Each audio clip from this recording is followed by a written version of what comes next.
Terima kasih. Bismillahirrahmanirrahim. Assalamualaikum warahmatullahi wabarakatuh.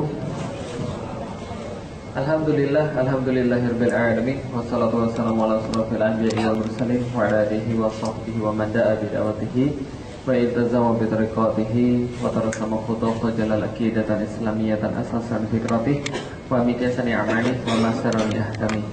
Asyhadu an la ilaha illallah wa asyhadu anna Muhammadar abduhu wa rasuluhu la nabiyya ba'da. Waqalallahu ta'ala fi kitabihil karim. A'udzu billahi minasyaitonir rajim. Bismillahirrahmanirrahim. Wa ukhra lam taqdiru 'alaiha qad ahatallahu biha wa kana Allahu 'ala kulli syai'in qadir. Alhamdulillah, puji dan syukur senantiasa kita panjatkan tentu saja kepada Allah Subhanahu wa taala yang karenanya lah kita masih berada di sini bisa menikmati seluruh kenikmatan yang telah Allah berikan, dan karenanya lah kita bisa untuk menikmati keimanan daripada Islam, dan memang menikmati keimanan tersebut mudah-mudahan sampai dengan akhir hayat menjemput kita. Dialah Allah, tiada Tuhan selain Dia, kepadanya lah kita menyembah, kepadanya lah kita bersyukur, kepadanya kita memohon ampun, karena kepadanya lah juga kita akan dikembalikan pada satu saat yang tidak ada keraguan di dalamnya. Dan mudah-mudahan apapun yang kita lakukan, apapun yang kita perbuat menjadi sebuah timbangan yang baik kelak di hari kiamat, di saat tidak ada naungan selain daripada naungan Allah, tiada ampunan selain daripada ampunan Allah, kita bisa mendapatkan ampunan itu, dan mudah-mudahan kita dikelompokkan dalam hamba-hambanya yang selalu bersyukur kepadanya. Salam dan salam semoga tercurah dan terlimpahkan kepada baginda Nabi besar Muhammad sallallahu alaihi wasallam yang telah mendidik kita, yang telah mengistiqomahkan kita dalam satu-satunya jalan menuju pada surganya Allah. Dan mudah-mudahan kita semua termasuk orang-orang yang meneladani beliau, baik dalam ucapan, baik dalam perbuatan ataupun dalam diamnya beliau. Alhamdulillah, Bapak Ibu sekalian, insyaallah dirahmati Allah. Jadi pada hari ini kita akan sedikit cari tentang Islam. Sebelumnya perkenalkan, nama saya adalah Felix Xiao. Sorry kalau seandainya memang agak sulit diucapkan, memang bukan disetting untuk lidah orang Indonesia. Jadi memang wajar, dan memang wajar kalau seandainya di antara Bapak Ibu sekalian juga ada yang merasa heran, ada yang merasa aneh. Ya wajar karena tidak biasa. Karena kalau teman-teman sekalian ngelihat orang yang matanya sipit, yang kepikir apa Bapak Ibu sekalian? Apa? Glodok, jualan elektronik. Maka kalau ada orang yang sipit terus ngomong Islam, rasanya agak-agak aneh gitu ya. Apalagi nggak pakai peci, nggak pakai jubah, pakainya batik, jangan-jangan ini mau nyanyi boyband kesasar kemana gitu kan ya. Nah, tapi enggak, kalau saya kemudian sampaikan sedikit tentang Cina dan Islam. Kalau kita lihat antara Arab dan Cina dan Arab Indonesia, jarak Arab Cina, Arab Indonesia lebih jauh mana? Arab ke Cina atau Arab ke Indonesia? Arab ke Indonesia, betul kan ya? Karena Arab Indonesia harus lewat lautan dulu. Kalau gitu, kalau Islam duluan masuk ke Indonesia atau duluan masuk ke Cina? Cina, betul begitu? Kalau gitu Islam masuk Indonesia kapan? Katanya Cina duluan. Islam masuk Indonesia itu sekira 1400 atau 1600-an. Kayaknya sih segitu. Walaupun sebenarnya lebih awal lagi. Abad ke-9, 818, itu ada sebuah surat dari Kesultanan Jambi kepada Khalifah Umar bin Abdul Aziz untuk mengirim agar Khalifah itu mengirimkan dai ke Nusantara. Seandainya dai datang ke Nusantara tahun-tahun segitu dan dia berdakwah, taruhlah dia baru punya masjid tahun 850-an taruhlah ya. Tapi Islam sudah punya masjid di Cina tahun 651. Tuh, 651 Islam sudah punya masjid di Cina. Ini masjid bukan kelenteng ya, ini masjid ini. Nah, ini masjid dibuat oleh Kaisar Cina untuk menghormati kunjungan Sa'ad bin Abi Waqqas, pamannya Nabi yang berkunjungan negeri Cina untuk menyebarkan Islam. Berarti orang-orang Cina punya masjid tahun 651. Orang-orang Muslim di Indonesia baru punya masjid tahun 850-an. Berarti orang Cina 200 tahun duluan Muslim dibandingkan orang Indonesia. Berarti mulai dari sekarang panggil saya kakak kelas, paham ya? Karena saya duluan. Enggak, kita kan nggak akan bahas tentang Cina, kita hari ini bahas tentang Muhammad Al-Fatih, seorang tokoh yang memang tidak terkenal sebagaimana tokoh-tokoh yang lain, misal Iron Man, Superman, Spiderman, Batman dan sebagainya, karena memang dia nggak pernah masuk bioskop. Tapi walaupun dia tidak pernah masuk bioskop, keberadaan dia bukanlah sebuah keberadaan yang fiktif, tapi keberadaan dia memang keberadaan yang nyata, dan tidak hanya nyata, dia disebutkan oleh Rasulullah Muhammad SAW dalam salah satu hadisnya. Maka di dalam gambar ini, semua gambar ini palsu, kecuali satu, pedangnya asli. Itu pedangnya. Nah, ini pedangnya Muhammad Al-Fatih. Pedangnya sepanjang 1,5 meter, bertahtakan emas di tengah-tengahnya, berisi doa-doa dan ayat-ayat Al-Quran. Ini pedangnya Muhammad Al-Fatih yang menggambarkan kira-kira semangat dia seperti apa. Nah, sebelum saya ceritakan tentang Muhammad Al-Fatih, perlu saya sampaikan, saya berkeyakinan kuat atau berprasangka kuat bahwa kajian ini akan lebih daripada jam 1. Nah, jadi karena saya tahu teman-teman sekalian punya kewajiban, punya amanah, jadi kalau sudah jam 1 dan nanti belum selesai kajiannya, monggo silahkan diizinkan untuk meninggalkan tempat acara, nggak ada masalah, silahkan, karena memang amanah itu ya bagian daripada yang harus kita jaga. Tapi kalau yang masih punya waktu atau yang bisa kemudian agak sedikit lebih lama kemudian untuk di sini, dipersilahkan juga. Nah, yang nanti masih penasaran tentang kisah akhirnya, boleh nanti buka di YouTube, ketik Muhammad Al-Fatih 1453, insya Allah akan dapat video kajiannya. Kalau yang nanti belum dapat. Yang kedua, masih penasaran juga, boleh nanti setelah kapan-kapan cari ke panitia presentasinya, nanti akan saya kopikan pada panitia. Masih kurang jelas lagi, di depan nanti ada yang nyediain bukunya, boleh dibeli, promosi sekalian. Nah, gitu kan ya. Nah, baik, kalau kita kenal sedikit tentang Muhammad Al-Fatih yang saya awali dengan pengertian bisyarah. Jadi gini Bapak sekalian, kalau ada sesuatu hal yang memang berbeda dengan agama-agama lain di Islam, apa yang paling luar biasa, apa yang paling istimewa, saya pikir itu adalah sesuatu yang namanya bisyarah. Kenapa namanya bisyarah? Karena gini, di dalam agama lain itu hampir-hampir tidak ada yang namanya bisyarah. Bisyarah adalah kabar gembira. Bisyarah adalah sesuatu yang menyenangkan kaum muslimin. Bisyarah. Kenapa kabar gembira? Karena ini bercerita tentang masa depan yang tidak mampu kita lihat dan tidak mampu kita tahu. Walaupun kita tidak mampu lihat, walaupun kita nggak mampu tahu, tapi bisyarah ini tetap menyenangkan kita. Kenapa? Yang ngasih tahu adalah Allah dan Rasul. Maka keberadaan di masa depan yang bagi kaum muslimin itu terjadi, tapi belum mampu mereka lihat dan belum mampu mereka ketahui, itulah namanya bisyarah.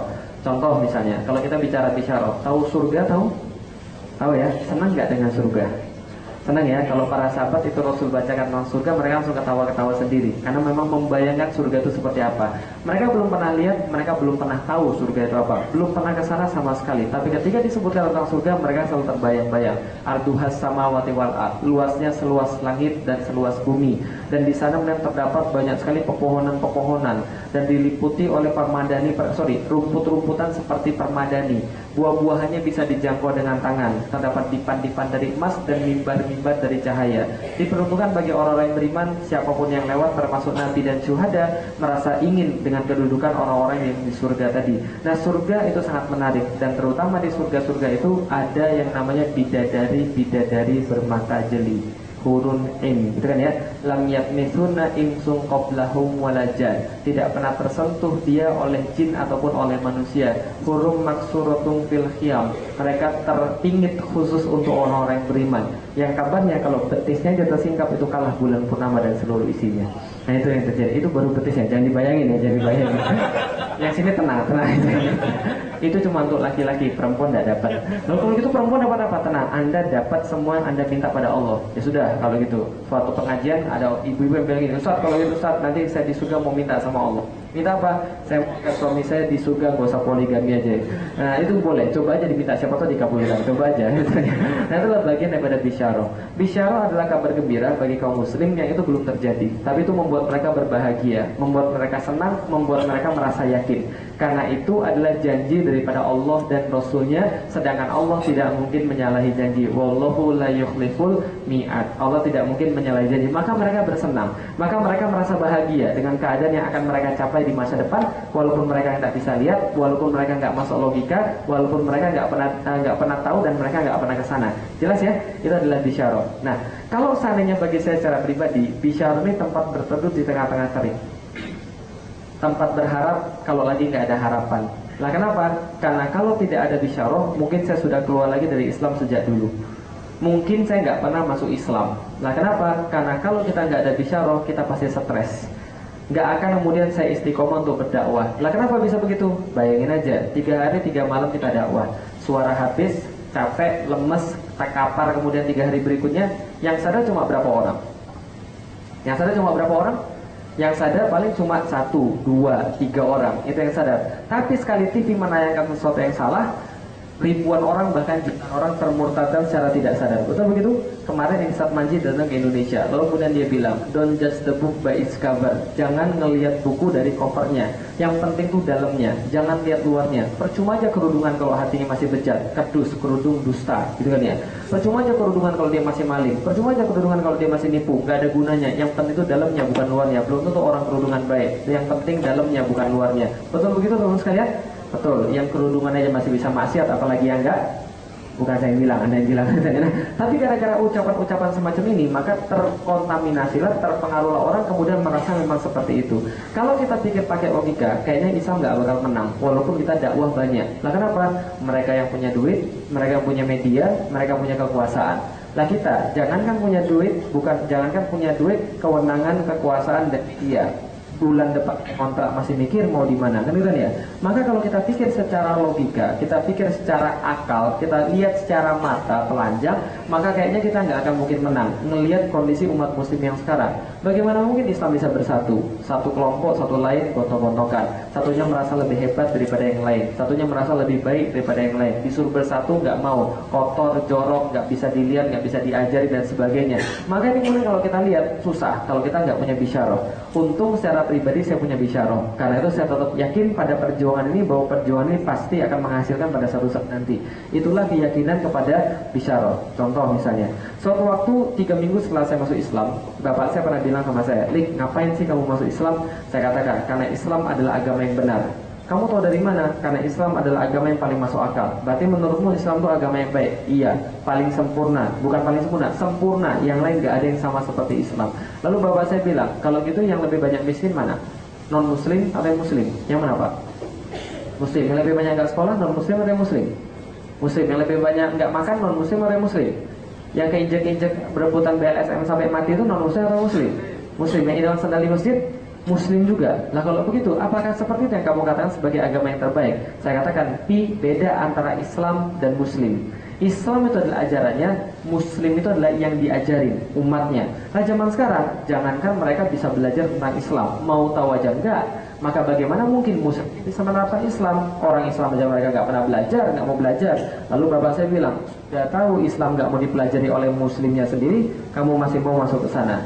Saya katakan justru itu saya harus menjelaskan agar mereka tahu tentang Islam dan mereka memeluk Islam yang benar. Lalu bapak saya ketawa, "Kamu ini orang gila ya.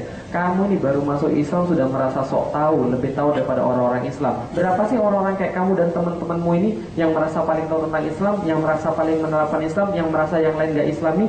Saya katakan, ini perkiraan kasar saya. Yang benar-benar mau paham tentang Islam, yang mau benar-benar tahu tentang Islam, menjalankan Islam dan mau mengorbankan harta dan jiwanya untuk Islam, mungkin gak lebih daripada 3%. Gak lebih daripada 3%. Sedangkan yang lainnya mungkin hanya kemudian Islam tapi keturunan, Islam tapi tidak memahami ataupun dan sebagainya. Lalu bapak saya ketawa, "Logikamu dari mana, Lik? Kamu nih mikir nggak sih logikamu dari mana? Coba kamu hitung pakai logika matematik. Mungkin nggak 3% merubah 97%. Yang ada 97% merubah 3%. Bukan 3% yang merubah 97%. Saya katakan betul. Secara logika matematik ini mustahil. Tapi untungnya Tuhan saya nggak pakai logika matematik. Tuhan saya logikanya sederhana, kun fayakun, terjadi maka terjadilah. Itu kemudian logika Tuhan saya. Maka kalau saya tidak merubah satu orang, bagaimana saya bisa merubah banyak orang? Kalau saya tidak ada bisyarah, mungkin saya sudah nyerah dari dulu. Tapi karena ada bisyarah, maka insya Allah ini adalah sebuah pertempuran, sebuah sebuah perjuangan yang pasti insya Allah akan kita menangkan. Nah kenapa? Karena ada yang namanya bisyarah. Itulah yang membuat kita berharap janji Allah dan janji Rasulnya. Oke, berbicara tentang bisyarah, kita akan sedikit lihat bahwa bisyarah ini tidak hanya berbicara tentang masalah-masalah akhirat, tapi juga masalah-masalah dunia. Misalnya seperti apa? Nih misalnya nih. Ini ceritanya adalah peta pada zaman dulu. Nggak serumit dari zaman sekarang. Kalau zaman sekarang kan ada 177 negara or something kan ya. Zaman dulu nggak. Yang namanya negara itu cuma 2. Timur, Barat. Selesai. Ini tahun berapa Hijriah? 1434 Hijriah. Sebentar lagi 1435 Hijriah. Berarti hari ini sudah berlalu sekitar 1434 Hijriah dari Rasul hijrah dari Mekah ke Madinah. Ceritanya ketika Rasul hijrah dari Mekah ke Madinah dan menerapkan Islam di Madinah, maka di saat itu ada 2 negara besar yang mengapit Rasulullah, negara raksasa. Sebelah timur namanya Persia, sebelah barat namanya Romawi. Itu di zaman Rasulullah. Dan pada zaman dulu nggak seperti zaman sekarang. Kota-kotanya masih dikit. Kalau kita tanya zaman sekarang, selain ke Mekah dan Madinah, paling pengen pergi ke kota mana? Hah? Jogja, mana Jogja? Di seluruh dunia gitu loh maksudnya. Bukan di Indonesia loh. Di seluruh dunia, kira-kira pergi kemana? Paris, apa lagi?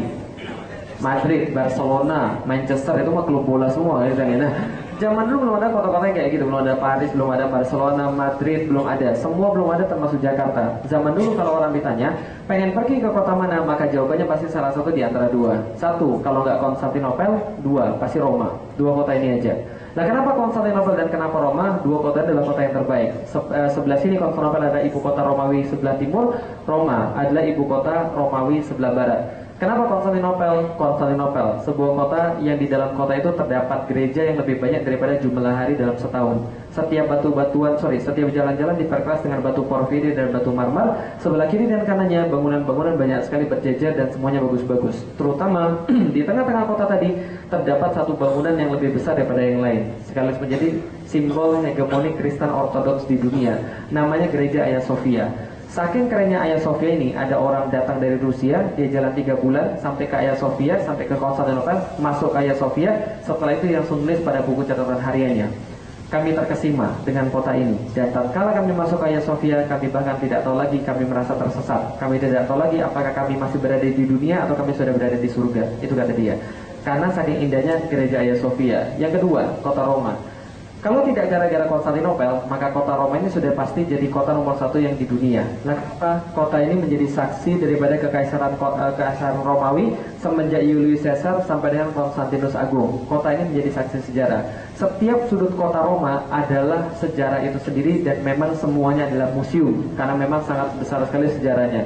Dan kota Roma dibangun di atas 7 bukit, masing-masing bukit dibangun sebuah tempel, dibangun gereja-gereja dan kuil-kuil dulunya yang memang sangat berpengaruh di dunia. Dan setiap plaza-plaza di kota Roma, by the way, di kota Roma itu ada ratusan plaza, dan satu persatu plaza itu ada 2 sampai 3 air mancur. Yang air mancurnya itu airnya langsung bisa diminum dari situ juga, karena diambil dari mata air yang ada di pegunungan kota Roma. Ini kota Roma juga sangat indah sekali. Sampai sekarang masih jadi pusat hegemoni Kristen Katolik di dunia. Berarti ada 2 kota. Satu kota tadi? Nomor 2, Roma. Konstantinopel, Roma. Dan dua-duanya itu dimaktubkan dalam hadis yang sama oleh Rasulullah. Hadis apa? Nah, ini yang kita bahas. Jadi gini ceritanya, mundur lagi ke belakang. Tahun 5 Hijriah itu terdapat satu perang yang paling berat di antara perang-perang lain bagi kaum muslimin. Perang apa itu? Tahun 5 Hijriah? Kondak, betul. Atau dalam Al-Quran disebut dengan perang Ahzab. Nah, kenapa namanya perang Ahzab? Karena Al-Ahzab artinya adalah gabungan. Hizab itu artinya kelompok, kalau Al-Ahzab itu kelompok-kelompok. Jadi kelompok-kelompok itu bersatu, kafir Quraisy, orang-orang munafik, orang-orang yang tidak senang dengan Islam, mereka bersatu dan mengumpulkan 10.000 pasukan. 10.000 pasukan ini berjalan dengan bersenjata lengkap menuju Madinah, ingin menghancurkan Islam, menghapuskan wahyu Allah dan membunuh Muhammad, dan sekaligus menghancurkan Islam sampai ke akar-akarnya. Itu tujuan mereka. Tapi intelijennya Rasul lebih canggih, karena intelijennya Rasul mendapatkan kabar ini langsung melapor pada Rasulullah. Intelijennya Rasul kebetulan kepala intelijennya adalah malaikat Jibril. Nah, jadi kemudian langsung kasih tahu pada Rasulullah. Saat kalau sudah dikasih tahu Rasulullah kumpulkan para sahabat dan berkata, ini ada pasukan lagi jalan ke tempat kita, 5-6 hari dia nyampe. Usul Anda apa untuk melawan mereka? Hitung pasukan kita ada berapa? 3.000 ya Rasulullah. Usul Anda bagaimana? Salman angkat tangan lalu berkata, Rasulullah, kami biasa di Persia. Kalau kami menghadapi pasukan yang lebih besar daripada kami menggunakan taktik bangun parit, Honda. Maka parit itu kemudian gali tanahnya, kita timbun ke atas, maka mereka tidak bisa menyeberangi parit itu, dan kita bisa punya posisi lebih di atas. Kita bisa panah mereka karena gundukan yang kita buat. Rasul katakan, sepakat, kalau gitu kita bangun parit. Maka mereka bangun parit pada waktu itu. Madinah, by the way, itu sebelah timur, barat, selatan, semuanya gunung-gunung batu. Gak memungkinkan pasukan konvensional lewat dari sana. Maka satu-satunya yang bisa dilewati adalah bagian utara. Maka Rasul membangun parit di sebelah bagian utara yang tidak tanggung-tanggung, 8 km. Berapa? Wah, ibu sekalian, 8 km. 8 km itu bayanginnya kayak apa? 8 km itu bayanginnya adalah Cawang sampai Semanggi. Paham ya? Cawang Semanggi bangun parit. Lebarnya harus 5 meter supaya kuda nggak bisa lompat, dalamnya harus 3 meter. Kalau jatuh kudanya nggak bisa lompat lagi. Pertanyaannya, apakah tanah Arab kayak tanah Indonesia? Oh, ini tanah Indonesia kasih cangkul beres. Ini tanah Arab ini. Nyangkulnya bukan pakai cangkul, pakai lembing, Pak. Ngancurin batu baru batunya diangkat keluar. Bisa dipahami ya? 8 km bangun parit dari Cawang sampai Semanggi, orangnya cuma 3.000, besok dihajar 10.000 orang. Dan dalam kondisi yang sangat luar biasa panas, logistiknya satu kurma bagi 10 orang. Saya bayangin ya. Satu kurma bagi 10 orang, panas luar biasa, dan belum tentu menang lagi. Mereka dulu dalam kondisi seperti itu, tekanannya luar biasa besar. Maka pada waktu itu para sahabat banyak yang tertekan dan banyak minta izin pada Rasul. Rasul, izin ya, ini istri saya di belakang, dia lagi terganggu. Nanti kalau dia ganggu bahaya. Saya mundur dulu ya, nanti saya balik lagi. Kabur, nggak balik lagi. Rasul, ini ada anak-anak saya pada belum makan. Saya izin dulu ya, ke rumah dulu saya kasih makan. Nanti saya balik lagi. Kabur, nggak balik lagi. Lalu kenapa? Karena memang kondisinya sangat luar biasa. Allah sendiri menggambarkan dalam surat Al-Azab, wa zagotil absorhum, ketika mereka seperti matanya bergoyang karena merasa takut dan hati mereka naik sampai ke tenggorokan, kan gitu kan ya. Makanya sangat berat sekali. Banyak yang merasa kemudian nggak kuat, desersi, pulang ke belakang. Maka yang tinggal bersama Rasulullah dalam kondisi menggali parit cuma 2 tipe orang. Satu yang benar-benar beriman, 2 yang Yahudi yang terpaksa. Loh kok Yahudi ikut juga di situ? Karena ada perjanjian antara Rasul dan orang Yahudi ketika piagam Madinah, kalau ada serangan terhadap negara Islam, mereka harus bantu. Itu perjanjiannya. Tapi mereka setengah hati. Nanti ke belakang mereka justru akan makar terhadap Rasulullah dan mereka nyerang dari dalam. Nah, tapi kisahnya adalah ada 2 orang. Satu yang benar-benar beriman, yang 2 Yahudi yang terpaksa. Dalam kondisi seperti itulah, dalam kondisi chaos, dalam kondisi tekanan seperti itu, para sahabat ada yang bertanya, "Ya Rasulullah, kira-kira nih besok yang kita taklukkan yang mana? Konstantinopel dulu atau Roma dulu?" Paham nggak? Nggak paham ya? Oke, saya sedikit coba memahamkan Bapak Ibu sekalian. Mereka ada di mana sekarang? Madinah, terpisah ribuan kilometer dari Konstantinopel dan Roma. Sahabat-sahabat nggak pernah tahu Konstantinopel dan Roma kecuali cuma dengar doang. Nggak pernah pergi ke sana, nggak pernah tahu Konstantinopel dan Roma. Cuma dengar doang bahwa 2 kota itu 2 kota terbaik di dunia dan 2 kota terhebat di dunia. Mereka lagi di mana? Madinah. Besok menghadapi berapa pasukan? 10.000. Mereka cuma berapa? Harus bangun berapa paritnya? 8 kilo lebarnya, 5 meter dalamnya, 3 meter. Makanannya 1 kurma bagi 10, panas luar biasa. Tapi mereka ngomongin Konstantinopel dan Roma. Paham nggak?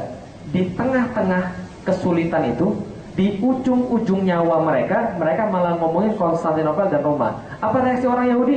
Hah? Konstantinopel? Roma? Muslim ini mulai gila nih kayaknya nih. Kurang makan, kepanasan, jadi banyak berhayal. Gila ini kayaknya ini. Seolah-olah Rasul mulai mendengarkan kata-kata orang Yahudi. Rasul katakan sesuatu hadis yang luar biasa. Tatkala ditanya seperti itu, Rasul katakan, Madinatu Hirokla tuftahu awalan. Yang akan kalian taklukkan terlebih dahulu adalah kotanya Heraklius atau Konstantinopel. Mendengar ini, orang Yahudi langsung bertanya, hah? Kamu tadi Konstantinopel duluan? Wajar aja, muslimnya gila, bosnya juga gila. Ini yang mereka katakan. Ibnu Ishaq mencatat dalam Sirah Nabawiyah, itulah yang mereka katakan, Muhammad gila. Karena Muhammad membicarakan Konstantinopel, Muhammad membicarakan Roma, sementara hari ini kita tidak akan pergi ke WC kita masing-masing. Itu yang kemudian mereka katakan. Karena Rasulullah berbicara tentang bisyarah yang tidak masuk logika, yang nggak bisa dilihat mata, maka Rasul dibilang orang gila. Dan sebagai informasi, Rasul punya banyak hinaan. Yang paling favorit hinaannya adalah al-majnun. Artinya orang gila. Maka dalam Al-Quran sampai-sampai dibantah, wa ma sohibukum bimajnun. Tidak, sahabat kalian itu bukan orang yang gila gara-gara bisyarah yang seperti ini. Singkat cerita, peperangan Azab dimenangkan oleh kaum muslimin.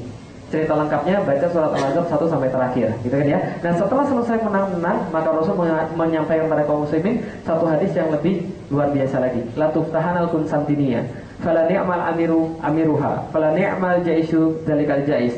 Akan ditaklukkan Konstantinopel. Sebaik-baik panglima adalah panglimanya, dan sebaik-baik pasukan adalah pasukan yang memimpinnya. Berarti akan ditaklukkan Konstantinopel oleh dua unsur. Satu, pasukan terbaik. 2, yang memimpin itu yang terbaik. 2, kalau kita hidup di zaman Rasul, berebut nggak kita jadi pasukan dan pemimpinnya ini?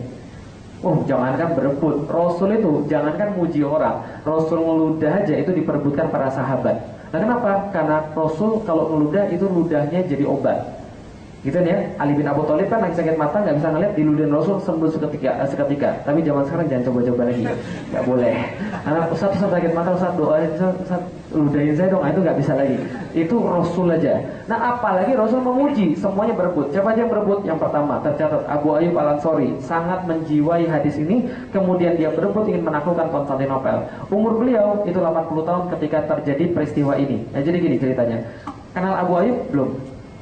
Belum. Abu Ayyub ini adalah orang mendapatkan kehormatan ketika seluruh sahabat Ansor berebut agar rumahnya dijadiin penginapan bagi Rasulullah, dia yang dapat. Coba bayangin ya, seluruh sahabat Ansor pengen Rasul nginep di rumahnya ketika hijrah. Dia yang dapat. Selama Masjid Nabawi itu dibangun, maka Rasul nginep di tempatnya Abu Ayyub Al-Ansori. Maka sahabat-sahabat iri semua sama dia. Tatkala Rasul sudah wafat, Yazid bin Muawiyah, anaknya Muawiyah, ingin pergi ke Konstantinopel, ingin menaklukkan Konstantinopel. Didengar oleh Abu Ayyub bilang, Yazid, saya ikut serta. Oh jangan Pak, Bapak sudah tua Pak, jangan, Bapak nanti ada apa-apa, biarin kami aja yang masih muda, biar kami yang menaklukkan Konstantinopel. Enggak, pokoknya saya mau ikut. Lah kenapa Bapak maksa banget? Saya ini veteran perang Badar, dan saya pengen ikut pergi ke Konstantinopel karena saya punya janji pada Rasulullah yang belum tertunaikan.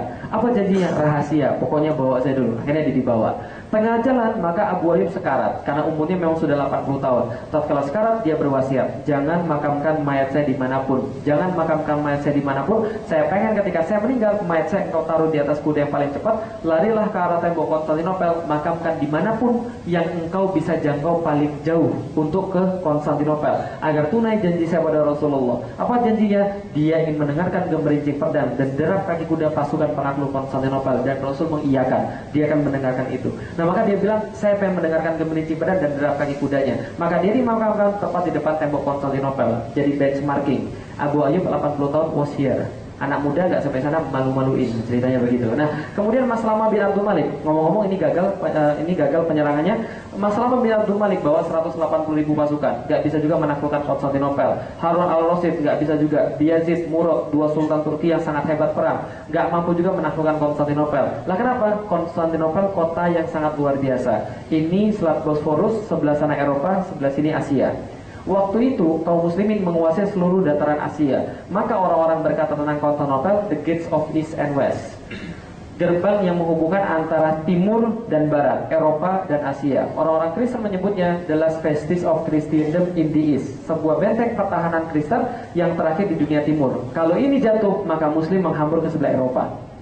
Itu Konstantinopel. Saking pentingnya, makanya dipertahankan mati-matian. Kota Konstantinopel sangat besar, sangat hebat juga pertahanannya. Laut kuat, gak mungkin bisa diserang lewat lautan. Sebelah darat ditutup dengan tembok-tembok yang sangat kuat yang tidak bisa terjebolkan selama ratusan tahun, Bapak Ibu sekalian. Inilah Konstantinopel, bentuknya kayak segitiga. Saking pentingnya kota ini, Napoleon sempat berkata, seandainya dunia menjadi sebuah negara, maka ibu kota yang paling pantas adalah Konstantinopel. Saking pentingnya kota Konstantinopel. Siapa yang menaklukkan Konstantinopel? Nih, namanya Muhammad II bin Murad, atau yang kita kenal dengan nama Muhammad Al-Fatih nantinya.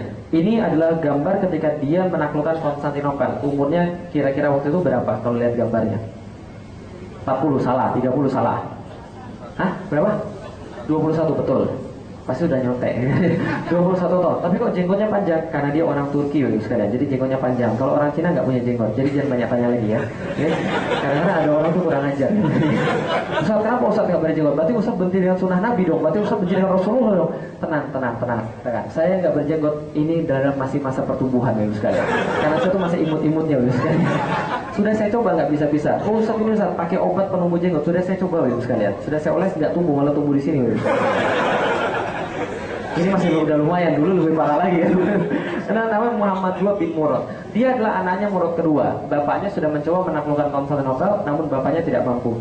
Tatkala bapaknya tidak mampu, bapaknya serius. Anaknya jadi penakluk Konstantinopel. Bagaimana caranya?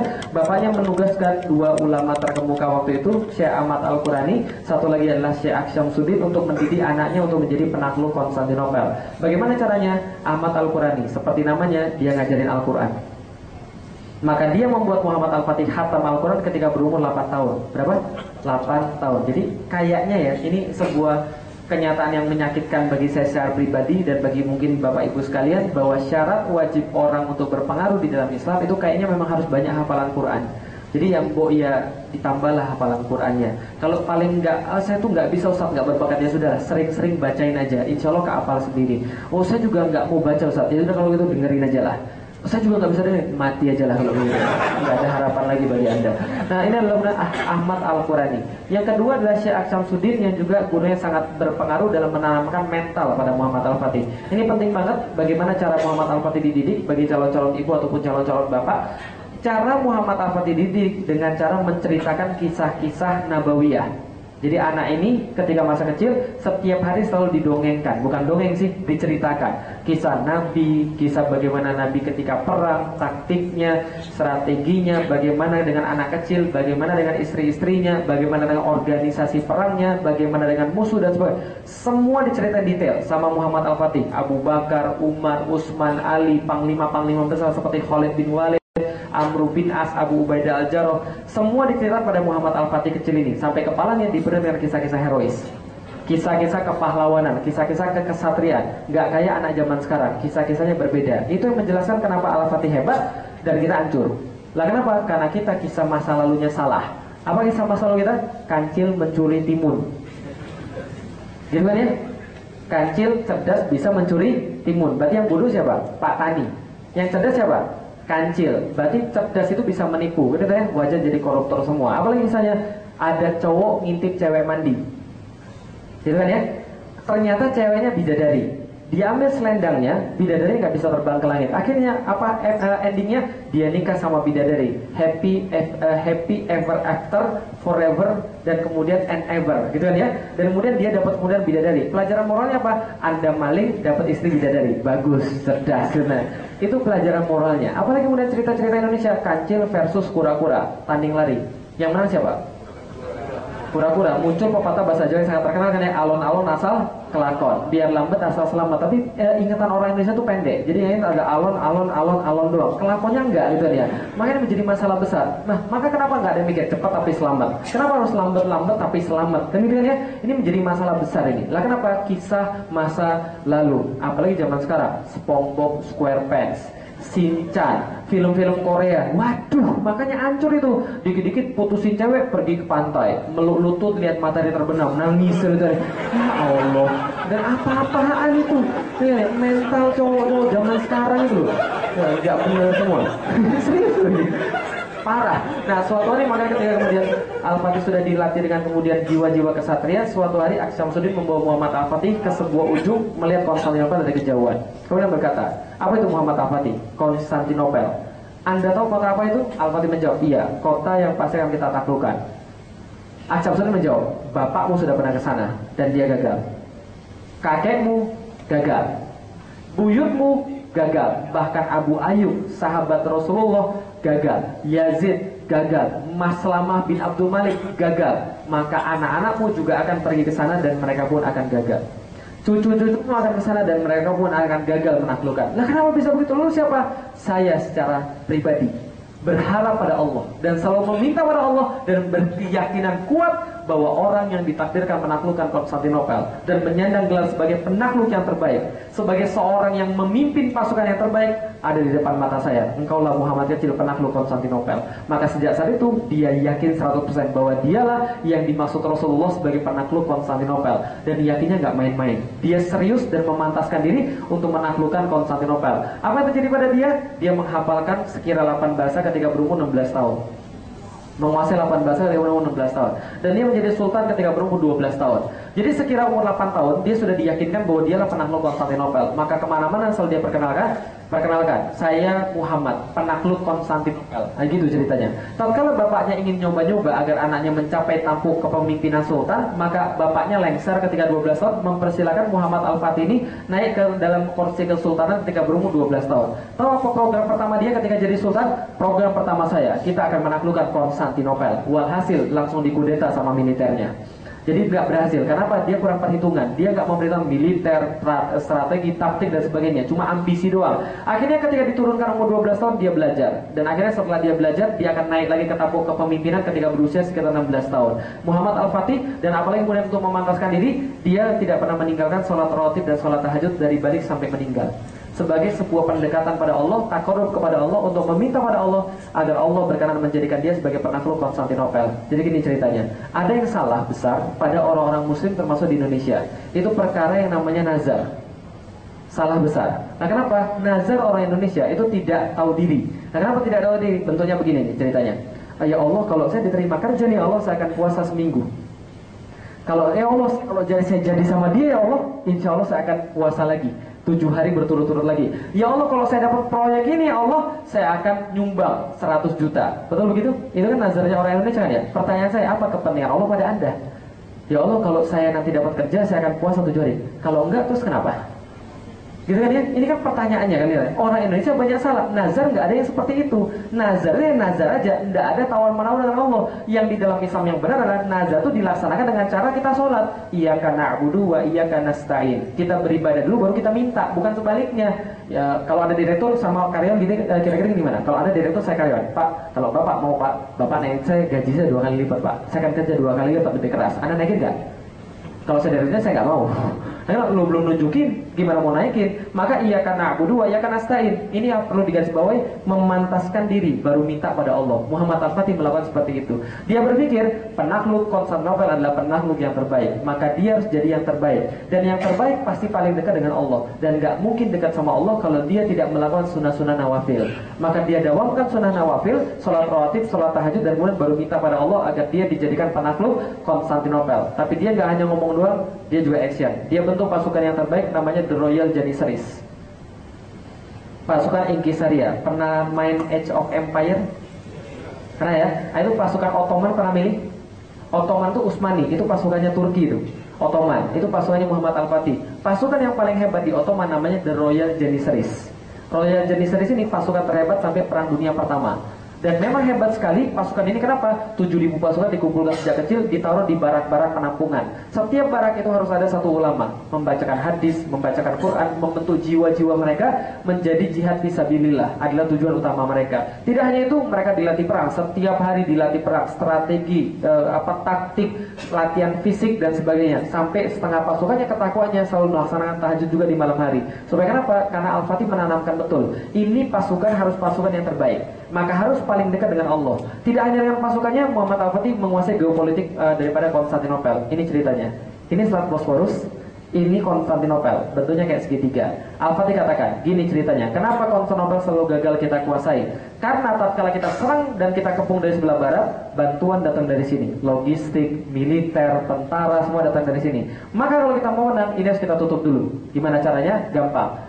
Buyutnya pernah bangun benteng di sini yang mana namanya Anadolu Hisar.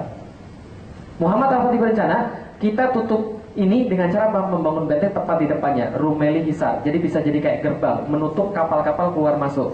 Ketika ketahuan rencana yang mau bangun benteng di sini, Kaisar nulis surat, "Woi, kamu ini anak siapa? Sudah bangun benteng di tanah orang, tidak pakai izin pula." Al-Fatih tulis surat balas, saya kasih tahu, Konstantinopel adalah wilayahmu yang dilindungi oleh pagar-pagarmu saja. Selain itu bukan wilayah siapapun. Kalau aku ingin membangun benteng di sana, itu urusanku. Dan kalau kau berbicara tentang sultan-sultan sebelum aku, ketahuilah, sultan yang sekarang berbeda dengan sultan yang kemarin. Apapun yang tidak bisa mereka lakukan, saya bisa lakukan. Yang tidak bisa mereka selesaikan, saya bisa selesaikan. Kalau ada yang kembali lagi dengan tujuan yang sama, saya yakinkan mereka tidak akan pulang dalam keadaan hidup. Diancam teman sekalian, gak ada lagi yang berani datang. Akhirnya dibuatlah ini blueprintnya pembangunan benteng-bentengnya. Ini benteng buyutnya namanya Anadolu Hisar. Gede? Gede. Punyanya Muhammad Al-Fatih lebih gede lagi. Ini bentengnya Muhammad Al-Fatih. 30.000 meter persegi, tingginya 82 meter, selesai dalam waktu 4 bulan. Berapa? 4 bulan. Itulah beda orang serius sama orang gak serius. Itu flyover udah jadi belum? Beda orang serius sama orang gak serius. Coba bayangin loh, ini 30.000 meter persegi, belum ada alat-alat berat, dia bangun begini dalam waktu 4 bulan. Serius, menaklukkan Konstantinopel. Setelah jadi namanya Bogaskesan. Bogaskesan artinya dalam bahasa Indonesia penggorok tenggorokan, karena dia memotong Selat Bosporus. Semua sudah jadi, tapi namanya anak muda pasti ada hambatan dan halangan. Betul begitu? Ini hambatan dan halangannya. Tembok Konstantinopel. Tembok ini dibuat pada tahun 3000 tapi tidak pernah jebol sampai tahun 1400. Dia perawan selama 1123 tahun. Berapa? 1123 tahun. Lah kenapa? Tingginya 18 meter, bayangin. 18 meter. Kalau ada artis sana, kira-kira artisnya kayak begini. Kecil banget artisnya. Nah kalau gitu kita lihat lagi. Artisnya kecil 18 meter, tapi tidak hanya itu, 3 lapis. Lapis pertama parit 20 meter, dalamnya 10 meter. Naik kemudian sini ini 8 meter, lebarnya 3 meter, ini 12 meter, lebarnya 5 meter. Kalau Anda jadi Muhammad Al-Fatih, Anda kemudian naik kuda nggak bisa jalan lagi di sini. Anda berenang, panah. Taruhlah Anda bisa ngelakin pakai ilmu pitung, naik ke sini, panah lagi dari sini. Anda bisa naik lagi, panah lagi dari sini, lempar batu, lempar minyak, dibakar. Kalau jadi Muhammad Al-Fatih diapain? Ingat tuh, ini nggak pernah jebol selama ribuan tahun loh. Jadi segala cara sudah pernah dicoba. Batu sudah, terus gimana lagi caranya? Gimana caranya? Meriam nggak ada yang bisa jebol. Nggak ada masa batu yang bisa meruntuhkan meruntuhkan yang kayak begini. Terus gimana lagi? Lewat bawah, bagus. Kayak Salahuddin Al-Ayyubi, lewat bawah muncul lagi ke atas. Betul begitu? Tapi orang Konstantinopel lebih pintar. Dia pasang segini gentong di sini 1 meter 1 gentong. Setiap gentong diisi air, kalau ada yang gali di bawah akan getar. Dia tahu siapa yang gali, dia tahu galinya kemana, dia buat lubang counter attack, langsung dibakar di bawah hidup-hidup. Bukan usul yang bagus. Terus gimana lagi? Gimana lagi? Lempar batu, nggak ada batu yang bisa jebol. Terus gimana lagi? Terbang, belum ada. Terus gimana lagi? Ya udahlah kalau gitu kita istighos saja, nggak menang juga sekalian. Nah begitu gimana caranya? Al-Fatih tahu, dia harus punya cara yang baru, tapi dia belum dapat. Yang dia tahu, wa may yattaqillah yaj'alhu makhrajan. Siapa yang bertawakal pada Allah, Allah pasti kasih jalan keluar. Dan betul, pucuk dicinta, ulang tiba. Satu hari ada seorang seniman senjata namanya Orban.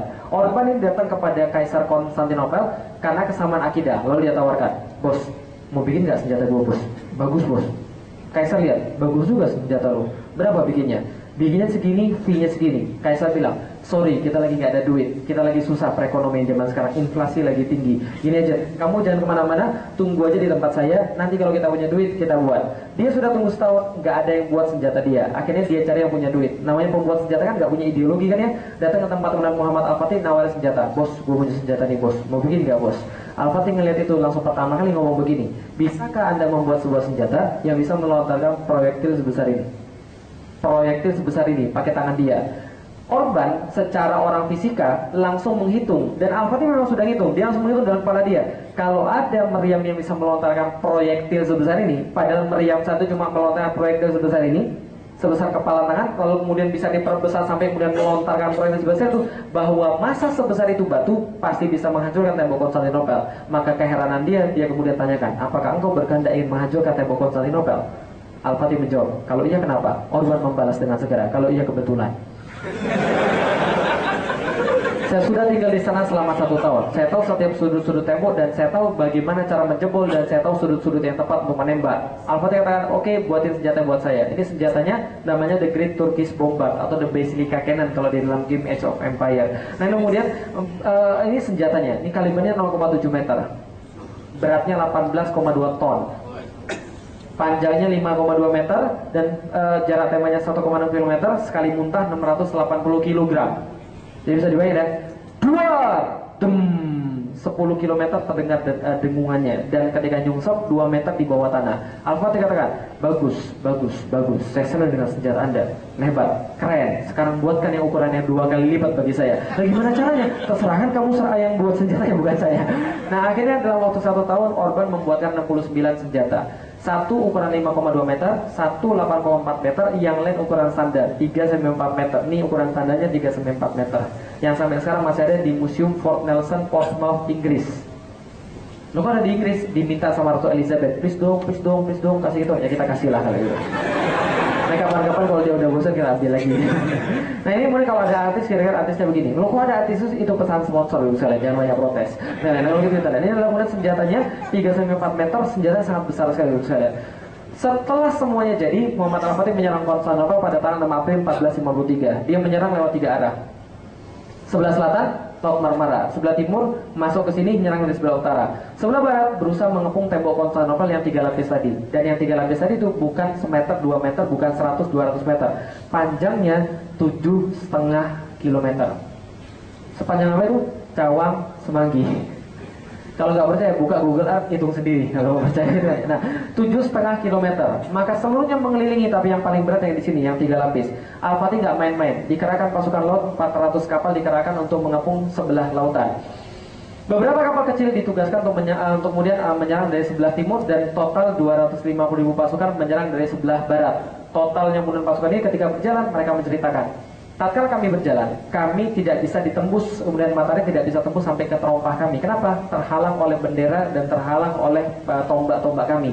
Tatkala malam hari, maka kalian tidak akan dapat melihat bumi, tertutup oleh kemah-kemah kami. Tatkala mereka berjalan sampai ke depan ufuk daripada orang-orang Konstantinopel, giliran orang Konstantinopel yang menceritakan. Mereka naik ke atas menara yang paling tinggi, melihat ke arah sebelah barat waktu itu, kemudian mereka saksikan. Apa yang mereka ceritakan? Kami melihat kaum muslimin berjalan ke arah kami, like a river of steel, seperti sungai dari besi. Cahaya-cahaya ziyah itu terpantulkan sinar matahari. berkelok-kelok seperti sungai dari besi dan meliputi pandangan kami dari pantai sampai ke pantai. Dari pantai sampai ke pantai, semuanya muslim. Kebayang nggak? Kebayang nggak? 250.000 pasukan, baris depan Anda, baju zirah lengkap. Maka saat itulah kemudian mereka melihat bahwa kaum muslimin bersungguh-sungguh. Tanggal 6 April, satu utusan mulai dikirim dengan persenjataan lengkap sudah siap di belakang untuk menegosiasi. Serahkan kota kepada kami. Kalau kota diserahkan kepada kami secara damai, tidak ada darah yang tertumpah dan tidak ada satupun yang terluka, dan properti-properti mereka akan tetap menjadi properti mereka masing-masing. Al-Fatih menjamin itu. Orang-orang yang berkata dan kaisar yang berkata, tidak, lebih baik kami mati. So be it. Kemudian mereka mulai perang. Sebelum mulai perang, Al-Fatih bariskan pasukannya 1,5 kilometer di depan tembok kota, cukup jauh untuk dipanah, tapi cukup dekat untuk disaksikan setiap pasang mata Konstantinopel. Dan pada saat itulah mereka melakukan sholat Jumat, karena bertepatan dengan hari Jumat. Untuk informasi Anda, setiap kali pasukan muslim berperang pada zaman lalu itu selalu dimulai pada hari Jumat. Kenapa? Karena orang Jumatan. Setiap orang muslim Jumatan mendoakan pasukan-pasukan mereka di garis depan. Itu sudah menjadi kebiasaan orang-orang muslim pada saat itu. Nah, maka waktu itu kemudian mereka setelah sholat, kemudian takbir berkumandang, tahlil berkumandang, tahmid berkumandang. Untuk pertama kalinya orang-orang Konstantinopel setelah ratusan tahun, mereka ingin betul bahwa itulah terakhir kalinya mereka melihat salib di atas Hagia Sophia. Peperangan dimulai. Yang menang siapa? Muhammad Al-Fatih atau Konstantinopel? Muhammad Al-Fatih atau Konstantinopel? Maunya Muhammad Al-Fatih. Yang jadi adalah 400 kapal tadi ketika menyala dari 3 arah. 400 kapal tadi keok dengan 27 kapal Konstantinopel. Nah, kenapa? Kapal Konstantinopel lebih besar 10-14 kali lipat daripada kapal-kapal daripada Muhammad Al-Fatih. Dan mereka sudah menguasai lautan lebih lama daripada kaum muslimin. Orang Romawi menguasai lautan itu udah ribuan tahun. Kaum muslimin baru ratusan tahun, baru nyebur ke lautan ibaratnya. Maka mereka kalah total. Gimana dengan sebelah timur? Dipasang rantai segede kingkong. Kapal-kapal nggak ada yang bisa kemudian lewat di sana. Gimana di sebelah barat? Kan meriamnya jago tadi. Iya, jago meriamnya, tapi baru ketahuan kelemahannya. Apa kelemahannya? Reloadnya 3 jam sekali.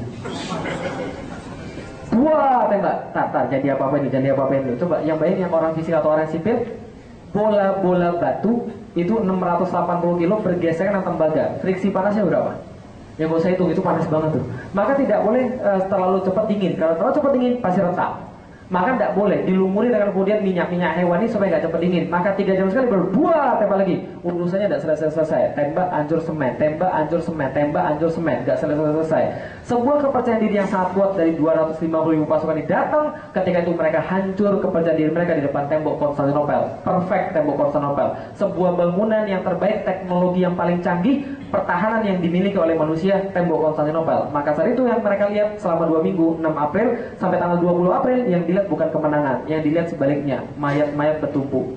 Pasukan-pasukan terkena endemis penyakit, logistik berkurang, segala macam-macam kemudian yang melemahkan kaum muslimin muncul di sana. Muncul suara-suara sumbang. Tahu suara sumbang? Pulang aja yuk. Kayaknya kita nggak mungkin menang deh. Ini gara-gara Muhammad Al-Fatih nih, bisa-bisanya dia ambisius dia itu. Nah, gara-gara dia nih banyak yang mati nih. Gara-gara dia nih jadi begini nih. Semua orang kemudian moralnya turun. Al-Fatih tahu persis, kumpulin semua komandan-komandannya, kumpulin rapat darurat. Oke, sampaikan pada saya. Kita terus atau kita pulang aja ke belakang. Nggak ada yang berani ngomong, karena tahu Muhammad Al-Fatih itu temperamental. Salah ngomong bisa dihukum mereka. Nah, maka satu orang doang yang berani ngomong. Seorang advisor, seorang penasehat. Dia adalah penasehat dari zamannya bapaknya Muhammad Al-Fatih, berani ngomong. Wahai Al-Fatih, saya ini penasehat dari zaman bapakmu. Betul? Betul. Kalau begitu dengarkan kata-kata saya. Saya menyaksikan engkau dari kecil tumbuh menjadi orang yang dewasa, panglima besar, mampu memimpin apapun, aset terbaik kaum muslimin. Maka kaum muslimin akan memerlukan engkau ketika ke depan. Maka menurut saya sekarang kita mundur dulu aja lah. Daripada kita mati semua di sini, kita habis semuanya di sini, lebih baik kita mundur. Lagi pula, gimana kalau saat ini Eropa turut membantu Konstantinopel mempertahankan negeri mereka? Saya tidak mau kemudian lebih banyak lagi yang mati. Langsung dibanting meja. Keluar! Zagaros Pasa, seorang mualaf. Jangan dengarkan kata-kata dia. Dia sudah mengambil perak-peraknya orang Konstantinopel. Sesungguhnya dia berkehendak memadamkan semangat kita dan kemudian membuat kita kemudian jadi lemah. Jangan dengarkan kata-kata dia. Kita datang ke sini bukan untuk kembali, tapi kita datang ke sini untuk mati. Saya ingatkan itu. Dan saya perlu kasih tahu, Alexander Agung datang dari dunia barat ke dunia timur, membawa setengah jumlah pasukan daripada jumlah pasukan kita, menaklukkan sebagian besar timur dengan jumlah pasukan seperti itu. Kita bawa 2 kali lipat, masa kita kalah di bawah susunan batu-batu ini? Saya tidak terima. Dan apapun yang sudah kita mulai, wajib kita selesaikan. Dan kalau dia berbicara tentang Eropa, kita punya Allah dan mereka tidak punya bantuan apapun. Kalau itu kita teruskan dan kita akan mencapai kemenangan kalau kita berikan tekanan dan kita berikan serangan yang lebih berat. Lanjut atau enggak? Lanjut, akhirnya kemudian kita juga lanjut. Nah, kalau gitu kita lanjut. Nah, semuanya sudah salah. Sini nggak bisa, sini nggak bisa, sini nggak bisa. Lalu dari mana lagi? Salah satu kemudian advisor, penasihat bilang begini, gini Pak, kenapa sini nggak tertaklukkan? Karena mereka punya pasukan utama berkumpul di sebelah barat. Setiap kerusakan pada tembok mereka reparasi dengan cepat. Tapi tembok sebelah utara nggak ada yang mempertahankan. Lah kenapa? Karena mereka sudah pede dengan rantai yang mereka pasang di sebelah timur. Ada caranya. Kalau Pak kita bisa masuk ke sini Pak, serang dari sebelah utara, kita bisa membuat pasukan bertahan sebelah barat terpecah ke sebelah utara. Kita punya chance karena mereka tidak akan bisa reparasi secepat semula. Maka itu cara satu-satunya. Tapi masalahnya dapat tadi rantai segede kingkong. Terus diapain? Tembak. Emangnya zaman sekarang gak bisa. Potong loh, rantai segede-gede begini loh. Kalau kita pernah lihat, saya segede-gede tangan saya ini loh. Itu baru matanya doang tuh segede-gede tangan saya. Apalagi kemudian kalau digabungin lebih kuat lagi. Tabrak kayak kapal, kapalnya karam Pak. Yaudah kalau gitu loncat aja. Emangnya mau merubah? Terus gimana caranya? Semua pasukan stres juga. Gak ada yang bisa membuat rantai ini putus. Al-Fatih kemudian memecah kebuntuan dengan cara begini. Saya tahu Anda semua stres, tapi jangan lemah. Karena kenapa? Setiap masalah Allah pasti kasih solusinya. Dan saya sudah mikir dari semalam. Apa solusi untuk ini? Gampang caranya. Gimana caranya? Gampang. Kita kan punya kapal. Kapal kita ini, kita daratkan dulu di Galata. Setelah kapalnya daratkan di Galata, kapalnya kita tarik. Setelah kapalnya kita tarik, kita balikin lagi. Pasukannya berkata, iya juga ya. Kenapa saya nggak kepikir ya? Tapi mohon maaf Sultan, apakah Sultan lupa kalau Galata ini sebuah bukit? 1,5 kilometer lagi. Al-Fatih katakan, saya tahu itulah sebuah bukit, tapi justru itulah ini tidak akan terterka oleh orang-orang Konstantinopel. Coba Anda bayangkan, kalau Anda sendiri tidak mengira, apalagi orang-orang Konstantinopel, ini strategi brilian. Dan saya ingatkan pada Anda semua, kalau Muhammad Al-Fatih, Rasulullah tatkala perang selalu menggunakan strategi yang tidak sama dengan manusia-manusia lain. Element of surprise, elemen kejutan. Maka ini strategi yang sangat bagus sekali. Seluruh sepakat kapal-kapal akan dinaikkan mulai Bukit Galata pada tanggal 21 April 1453. Esoknya, tanggal 22 April 1453, sebuah kemustahilan berubah menjadi keajaiban strategi perang. 72 kapal pindah dari Selat Bosporus kepada Selat Tanduk dalam waktu 1 malam. Berapa kapal pindah? 72 kapal pindah dari Selat Bosporus kepada Selat Tanduk dalam waktu 1 malam. Berapa malam? 1 malam. 72 kapal perang. Tanggal 22 April takbir berkumandang dari atas Bukit Galata. Saat itulah orang-orang Konstantinopel terbangun, lalu kemudian lari tunggang langgang ke atas menara melihat ke atas Bukit Galata. Yang mereka saksikan adalah sebuah horor. Kenapa? Bendera la ilaha illallah Muhammad Rasulullah berkibar di atas Bukit Galata. Tatkala mereka lihat ke bawah, yang mereka saksikan adalah kapal-kapal perang berbaris menuruni wilayah mereka yang selama ini mereka rasa paling aman, berubah menjadi wilayah paling berbahaya buat mereka. Maka saat itu mereka katakan Konstantinopel is over. Konstantinopel selesai. Lah kenapa? Muhammad Al-Fatih, dia gila. Dia menjadikan ombak-ombak untuk tempat berlabuh kapal-kapalnya dan menjadikan bukit-bukit Galata sebagai pengganti daripada ombak-ombak. Muhammad Al-Fatih orang gila. Tapi peperangan tidak selesai sampai di sana, dilanjutkan sampai hampir 2 bulan. 27 Mei 1453. Terus-menerus inovasi perang dilakukan, terus penyerangan kemudian dilakukan sampai terbentuk lubang yang sangat besar di tembok Konstantinopel yang tidak akan mungkin bisa direparasi lagi. Saat itulah Al-Fatih mengatakan semua berhenti perang. Kenapa? Tanggal 27 semua berhenti perang. 2 hari dari sekarang kita akan melakukan sebuah serangan yang terakhir. Kalau kita kalah, maka kita akan jatuh dan mati di bawah reruntuhan batu-batu ini. Seandainya kita menang, maka kita akan menguasai Konstantinopel. Dan pada tanggal 28 semua pasukan tidak boleh berperang dan semua berpuasa sunnah. Kenapa? Mintalah kepada Allah. Berdoa pada Allah akan memudahkan penaklukan Konstantinopel. Karena kemenangan kita hanya berasal daripada Allah dan mereka harus kemudian lebih dekat pada Allah. Maka pada tanggal 28 suasana syahdu menyelimuti kaum muslimin. Dari subuh hingga maghrib mereka membaca Al-Quran. Mereka kemudian berdoa pada Allah. Mereka kemudian saling menasihati satu sama lain. Ulama-ulama turun ke tempat kemudian barak-barak kemudian para pasukan dan membacakan hadis-hadis kemudian penaklukan Konstantinopel, membacakan ayat-ayat kemuliaan jihad dan kemudian menyemangati mereka. Pada tanggal 29 jam 1 dini hari selesai mereka bertahajud, Al-Fatih kumpulkan mereka semua dan berkhutbah pada mereka dengan satu khutbah terakhir sebelum penaklukan Konstantinopel. Al-Fatih katakan pada mereka semua, seandainya penaklukan kota Konstantinopel sukses, maka sabda Rasul telah menjadi kenyataan dan salah satu mujizatnya telah akan terbukti dan kita akan mendapatkan bagian daripada janji ini, kemuliaan dan penghargaan daripada Allah. Oleh karena itu sampaikan pada setiap pasukan kemenangan besar yang kelak akan kita capai akan menambah ketinggian dan kemuliaan Islam. Untuk itu wajib bagi setiap pasukan menjadikan syariat Islam selalu di depan mata dia dia, dan jangan sampai ada satupun melanggar syariat Allah yang mulia ini. Karena Al-Fatih paham betul bahwa kemenangan dia bukan strategi, bukan kekuatan pasukan dia, tapi izin dan pertolongan Allah. Maka dia kata jangan bermaksiat pada Allah. Maka setelah kemudian mengatakan seperti ini, dia lepaskan pasukannya dengan basmalah. Pasukan pertama, kloter pertama kalah 2 sampai jam 4. Jam 4 pagi sampai jam 6 kalah juga. Jam 6 Al-Fatih keluarkan pasukan yang istimewa, Inkisariyah 7.000 semuanya keluar, menggempur tembok, dan sebelum matahari tersinar dari sebelah timur, sebelum jam setengah 7 pagi, the rest is history. Konstantinopel takluk sebelum setengah 7 pagi. Maka pasukan Muhammad Al-Fatih masuk ke dalam gerbang Carisius, kemudian mengatakan, Alhamdulillah, semoga Allah merahmati para syuhada, memberikan kemuliaan pada mujahidin serta kebanggaan dan syukur buat rakyatku. 14.53 pagi kemudian Al-Fatih masuk, berdiri bendera la ilaha illallah Muhammad Rasulullah. Al-Fatih segera menuju gereja Hagia Sophia, menoleh ke kiri dan ke kanan ketika berjalan dan mengucapkan Masya Allah, karena dia telah terpilih menjadi penakluk Konstantinopel. Pasukan yang terbaik, yang memimpin adalah panglima yang terbaik. Sampai di depan gereja Hagia Sophia, dia mengagumi gereja Hagia Sophia, turun dari kudanya, bersujud segera ke arah Mekah, dan mengambil segenggam tanah Konstantinopel, tanah tebu itu, kemudian menaruh ke atas sorbannya dia, sebagai perwujudan bahwa dia berasal dari tanah, dan ini penaklukan tidak akan terjadi kalau bukan karena izin Allah. Kemudian membaca Inna fatahna laka fatham mubina, sesungguhnya kami menaklukkan kepada engkau sebuah penaklukan yang sempurna. Maka kemudian setelah masuk ke dalam gereja tadi, kemudian dia menemukan ribuan orang nangis histeris karena mereka mengira mereka akan dibunuh oleh kaum muslimin. Al-Fatih katakan, keluarlah kalian dari gereja, semuanya akan dijamin. Yang pengen keluar dari kota kami jamin sampai ke depan gerbang kota, yang pengen tetap di kota kami jamin properti mereka, tapi kami minta tempat ini dijadikan sebagai masjid. Tempat yang paling bagus jadi masjid, tempat paling megah jadi masjid, tempat paling indah di seluruh dunia jadi masjid. Bukan kayak orang zaman sekarang, masjid ditaruh di tempat yang sisa-sisa.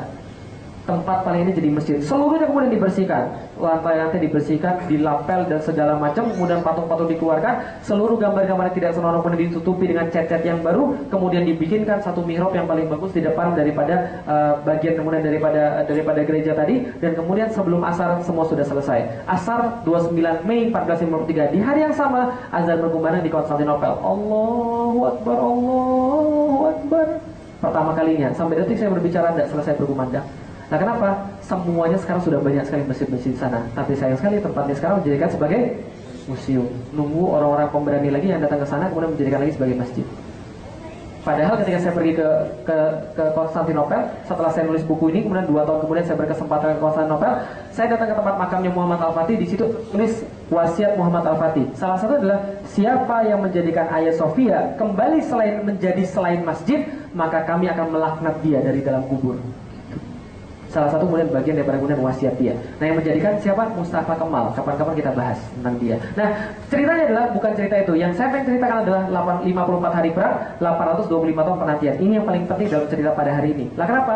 825 tahun penantian Al-Fatih menaklukkan Konstantinopel. 825 tahun penantian semenjak ketika Rasul mengucapkan La tuftahanal Konstantinia, akan ditaklukkan Konstantinopel. Ada yang mengolok-olok, ada yang bilang gila, ada yang guling-guling ketawa, ada yang menyaksikan, ada yang bilang itu menghayal, tapi sekelompok orang tetap percaya. Mereka mewariskan kepercayaan generasi demi generasi. Kemudian darah demi darah disetorkan pada Konstantinopel. Mereka tidak berhenti percaya sampai 825 tahun kemudian seorang pemuda berusia 21 tahun masuk ke dalam kota dan mengucapkan, Rasul kami tidak pernah bohong.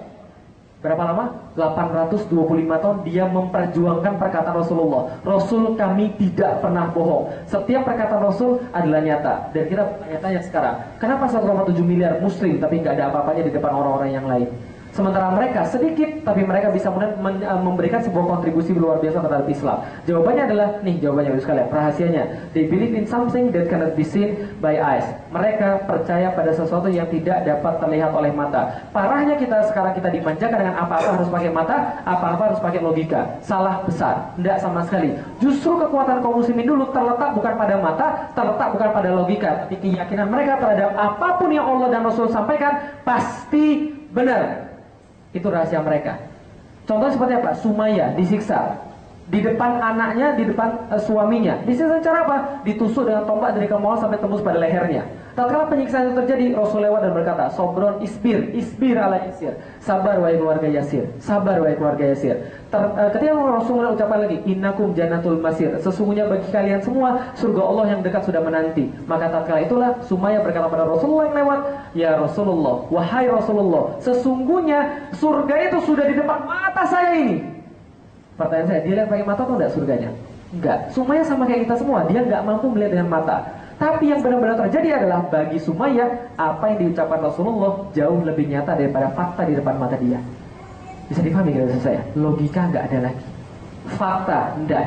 Tapi apa yang diucapkan Rasul itulah bagian dari nyata, yang lain tidak. Mohon maaf. Nah, apa yang kita lihat dengan fakta pada sana yang mengelabui kita? Ini yang kita lihat pakai fakta nih. Kaum muslimin di mana-mana terpuruk, dibunuhi di mana-mana, nyawa kita jadi nyawa yang paling rendah. Kita mulai dibodohi di mana-mana, kita nggak bersatu, kita ukhuwah kita nggak ada sama sekali. Ketika melihat yang semacam ini, kondisi yang semacam ini, berapa orang yang yakin bahwa Islam akan kembali bangkit lagi? Dikit atau banyak? Dikit. Kenapa dikit? But to look beyond the glory is the hardest part. Percaya pada janji Rasul itu pekerjaan yang sangat sulit, karena Anda nggak bisa melihat, Anda nggak bisa pakai logika. Harus percaya doang. Kenapa sulit? Karena Anda bakal dibilang orang gila. Betul nggak? Nah, kalau gitu kita lihat, kenapa kemudian anak ini bisa menaklukkan Konstantinopel? Muhammad Al-Fatih menaklukkan Konstantinopel umur 21 tahun. Saya masuk Islam umur 18 tahun. 18 tahun saya masuk Islam, saya punya ustadz yang masukin saya Islam, namanya Ustadz Fatih Karim. Beliau terobsesi juga dengan Muhammad Al-Fatih. Tatkala saya masuk Islam, dia cerita pada saya, Lex, ada panglima yang besar, namanya Muhammad Al-Fatih. Dia menaklukkan Konstantinopel umur 23 tahun. Ya, ustadz saya salah, karena dia informasinya belum selengkap sekarang mungkin. Setelah saya cari-cari lagi 21 tahun, tapi nggak apa-apa lah, 23 tahun saya percaya zaman dulu. Saya kata, hebat banget. Kalau itu saya bilang sama ustadz saya, kan kalau itu nama Islam saya Muhammad Al-Fatih. Nah, kenapa? Karena Konstantinopel sudah takluk, tapi ada satu lagi yang belum, kota Roma. Mualah gila ini. Saya sudah biasa dibilang gila, Rasul dibilang gila, sahabat dibilang gila, Muhammad Al-Fatih dibilang gila. Tambah satu nggak ada masalah dengan sekalian. Nah, kenapa? Wajar. Begitulah orang-orang susah percaya dengan hadis Rasulullah, tapi dengan dokter mereka percaya. Ini kan ya, itulah orang zaman sekarang. Saya katakan, karena Muhammad Al-Fatih menaklukkan Konstantinopel umur 23 tahun, saya menaklukkan Roma umur 23 tahun. 18 tahun saya masuk Islam, 5 tahun berikutnya saya berharap menaklukkan kota Roma. Ternyata 5 tahun berselang saya nggak bisa menaklukkan kota Roma. Pergi aja belum. 2012 kemarin baru kesempatan pergi. Ngapain? Survei ibu sekalian. Nah, 23 tahun saya belum bisa menaklukkan kota Roma. Yang saya taklukkan cuma satu orang istri doang. Nah, alhamdulillah, itu juga sudah cukup bagus gitu kan. Nah, setelah saya punya istri, saya bilang kepada istri saya, Dek, mungkin bukan waktunya kita menaklukkan kota Roma. Mungkin zamannya anak-anak kita. Jadi kita harus mendidik anak-anak kita untuk menjadi penakluk kota Roma. Istri saya katakan sepakat. Lalu saya bilang, kalau itu nama anak kita harus Muhammad Al-Fatih. Sepakat, jangan kasih nama anak laki-laki selain Muhammad Al-Fatih kalau belum kota Roma takluk. Sepakat? Sepakat. Ini mau saya wasiatkan pada anak cucu saya itu. Sebelum Roma takluk, semua anak-anak saya, cucu saya harus laki-laki nama Muhammad Al-Fatih. Saya sepakat kasih nama Muhammad Al-Fatih. 2008 kita punya anak. Alhamdulillah, cewek. Gak jadi kasih nama Muhammad Al-Fatih. 2010, alhamdulillah punya anak laki-laki. Pas mau kasih nama Muhammad Al-Fatih, semua teman-teman saya nama anaknya Muhammad Al-Fatih semua. Karena saya sudah cerita ini dari tahun 2008. Anak-anak Muhammad Al-Fatih semua. Nama ustaz saya Muhammad Fatih Karim. Nama anaknya tahu siapa? Muhammad Fatih Alif. Saya bilang, kenapa Alif kan? Dia bilang, Alif kan huruf pertama. Berarti dia duluan sampai ke Roma. Yang di belakangan, mohon maaf. Yang sebelum Muhammad Fatih Al-Awal. Ada satu lagi ustaz saya namanya Muhammad Fatih Penakluk Roma. Coba bayangin, penakluk Roma dalam bahasa Indonesia. Itu kan orang stres sebenarnya, tapi nggak ada masalah lah. Saya enggak lah, udah banyak Fatih, kita yang lain aja. Akhirnya nama anak saya siapa? Setelah berdiskusi, nama anak saya Sifar Muhammad Al-Fatih 1453. Itu nama anak saya. 1453. Ada angka? Iya ada angka. Masuk akte kelahiran? Masuk akte kelahiran. Pak, ini nama saya. Bapak tulis saja Pak. Oke, saya tulis. Catatan sipil ini ceritanya. Ini Pak. Apa Pak? 1453 Pak. Panjang banget Pak. Bukan. 1453 Pak. Itu angka. Angka Pak. Angka. 15 tahun Pak saya kerja di sini Pak. Belum ada Pak yang kayak begini Pak. Makanya buat, karena belum ada yang kayak begini. Enggak Pak, ini susah Pak. Gimana kalau ujian Pak? Nanti ujian susah ngelingkeri 1453 emang nggak ada Pak. Alhamdulillah sebelah aja boleh. 212. Kenapa saya nggak boleh? Akhirnya saya dikasih 1453. Bukan soal gengsi-gengsi, tidak. Saya mengatakan bahwa saya ingin anak saya tahu bahwa itu adalah misi dia. Saya nggak tahu kapan saya dikasih umur oleh Allah, sampai kapan saya bisa membimbing dia, sampai kapan saya bisa mendidik dia. Setidaknya saya kasih pada dia sebuah tujuan daripada bapaknya yang harus dia tahu. Ketika dia sudah gede dan saya sudah nggak ada, dia nggak perlu tanya ibunya, nggak perlu tanya siapa-siapa. Pergi ke internet, ketik 1453, dia akan dapat pada satu masa bahwa Rasulnya tidak pernah bohong. Bahwa setiap perkataan Rasulnya itu pasti terbukti, dan dia akan tahu kisah Muhammad Al-Fatih, dan dia akan tahu bahwa setiap kata-kata Rasul itu tidak pernah nipu sekalian. Paham tidak saya? 825 tahun Al-Fatih membuktikan itu bagi kita. Kurang apa lagi? Semua perkataan Rasul pasti benar. Itu yang kemudian saya pengen sampaikan pada dia. Oke, itu Muhammad Al-Fatih sekalian, dan dia meninggal umur 49 tahun. 21 tahun dia menaklukkan Konstantinopel, terus kemudian merangsek ke arah Eropa sebelah timur, menaklukkan Hungaria, Polandia, Rumania, termasuk kemudian menaklukkan kota Otranto. Tatkala Otranto sudah takluk, di kota dekat Roma itu Otranto sudah takluk, dia berjalan menuju kota Roma, tapi dia diracuni oleh orang Itali. Perutnya kemudian sakit, dia kemudian meninggal, kemudian sakit perut, diracuni. Setelah diracuni 49 tahun dia meninggal, orang-orang kemudian bisa narik nafas, khususnya Paus Sixtus, karena Paus Sixtus tahu dia akan pergi ke sana, ke kota Roma. Maka Paus Sixtus mengumumkan La Grande Aquila è morta, elang perkasa itu sudah mati. Maka mereka merayakan dengan cara, setiap gereja harus merayakan dengan cara lonceng dibunyikan sebanyak 3 kali selama beberapa hari setiap siang untuk memperingati saudara yang meninggal. What man made a great difference, satu orang buat perbedaan yang sangat luar biasa. Beberapa tahun kemudian sejarawan berkata, kalau orang ini hidup 20 tahun lagi, kita nggak akan bisa melihat lagi Kristen di dunia Eropa. Tapi mereka lupa bahwa Al-Fatih sebenarnya belum mati. Nah, kenapa? Al-Fatih itu bukan nama orang, Al-Fatih itu gelar kepada siapapun yang bisa merealisasikan bisyarah Rasulullah tentang takluknya takluknya Konstantinopel dan takluknya kota Roma. Alhamdulillah atau innalillah meninggal. Innalillah atau alhamdulillah? Innalillah muslim meninggal, alhamdulillah berarti Romanya masih ada. Pak Rasul saya, berarti masih ada kemudian satu tugas Roma yang akan ditaklukkan oleh kaum muslimin insya Allah. Percaya atau nggak percaya? Oke, sebelumnya saya kasih tahu, ada berapa orang di parit itu, berapa tipe? 2. Satu siapa? Yang benar-benar beriman. Yang kedua, Yahudi yang terpaksa. Yahudi yang terpaksa dengar bisyarah, ketawa, ngayal nih orang, goblok, gila. Nah, itu kata orang Yahudi. Tapi kalau orang beriman dengar bisyarah, yakin, memantaskan diri, garis bawah dari memantaskan diri, dan kemudian mereka minta agar mereka dijadikan sebagai ahlu bisyarah. Mau jadi yang mana? Yang pertama atau yang kedua? Yang pertama atau yang kedua? Yakin memakan takluk? Yakin memakan takluk? Takbir! Takbir itu tangannya ke atas. Takbir! Insya Allah Roma takluk. Anda mau atau Anda nggak mau, Anda yakin atau nggak yakin, itu semua sudah ditakdirkan oleh Allah. Maka dalam ayat yang saya bacakan tadi di awal surat Al-Fat ayat 21, wa ukhram takdiru alaiha qad ahatallahu biha wa kana Allahu ala kulli syai'in qadir. Padahal yang berkata pada saya, "Lik, kamu ngayal. Kamu bilang Konstantinopel takluk, kamu bilang Roma takluk, ngayal." Saya bilang, "Betul. Ini mungkin sekarang khayalan, tapi dalam agama kami itu sesuatu yang sudah ditakdirkan oleh Allah. Barang siapa nggak percaya takdir, maka dia tidak beriman." Paham ya Rasul saya? Termasuk iman kita dalam meyakini setiap perkataan Allah dan meyakini setiap perkataan Rasul. Ini yang kurang pada kita. Kalau kita yakin, kita akan jadi seperti Muhammad Al-Fatih. Kenapa? Dia mempersiapkan, memantaskan diri, karena dia tahu Rasul nggak mungkin salah. Bisa dipahami teman sekalian? Mudah-mudahan kita semua menjadi orang-orang yang meyakini Rasulullah, meyakini Allah, dan karena itu memantaskan diri untuk kemudian ke depan. Jangan kemudian cuma bermain di level-level itu saja. Tujuan kita ini besar sekali. Dan kalau nggak ada orang-orang spesial ini, Islam nggak akan kemudian bisa terus berjalan. Karena kenapa? Karena memang itulah tugas kita. Walaupun memang betul Islam itu adalah milik Allah. Islam itu milik Allah, bukan milik manusia. Allah yang jaga Islam. Allah katakan, kalau sana ada orang yang murtad di antara kalian, jangan takut. Allah ganti orang-orang murtad tadi dengan orang-orang yang lebih baik keimanannya. Dia lebih mencintai Allah, Allah lebih mencintai mereka. Dan kita berharap itu adalah kita. Wallahualam bishawab. Kalau ada yang salah saya mohon maaf. Kalau ada pertanyaan, nanti kita lanjutkan secara jantan setelah acara. Kalau ada kemudian yang mau materi, nanti akan saya kopikan satu pada panitia. Silakan kopi pada panitia. Ada yang masih kurang, silakan buka YouTube Muhammad Al-Fatih 1453. Ada yang masih kurang, di depan nanti ada bukunya. Baik, terima kasih. Kita tutup dengan bacaan hamdalah, istighfar, astagfirullahaladzim, dan doa kafaratul majelis. Subhanallah. Assalamualaikum warahmatullahi wabarakatuh. Ya, alhamdulillah.